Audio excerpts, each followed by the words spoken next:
வேளாங்கண்ணியில் இலங்கைக்கு கடத்த தயாராக வைத்திருந்த 6 கோடி ரூபாய் மதிப்பிலான மெஸ்கலின் போதைப் பொருளை தேசிய போதைப் பொருள் தடுப்பு நுண்ணறிவு போலீசார் பறிமுதல் செய்து 3 பேரை கைது செய்துள்ளனர்.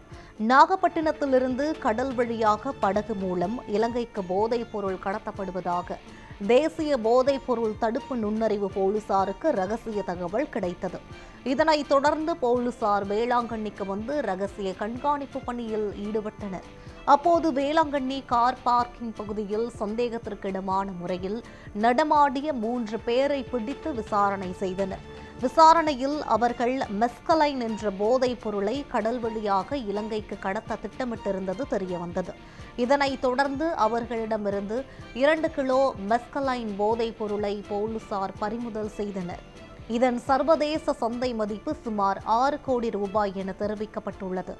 இந்த வழக்கில் நாகப்பட்டினம் வெளிப்பாளையம் புதிய நம்பியார் நகரை சேர்ந்த இந்து மக்கள் கட்சி நாகப்பட்டினம் வடக்கு மாவட்ட செயலாளர் ரவிச்சந்திரன், மயிலாடுதுறை மாவட்ட பூம்புகார் சுனாமி குடியிருப்பு மீனவர் காலனியை சேர்ந்த ஆனந்தராஜ், வேதாரண்யம் தும்பாச்சி பகுதியைச் சேர்ந்த முருகன் என்கிற காஞ்சிநாதன் ஆகிய 3 பேரை போலீசார் கைது செய்தனர்.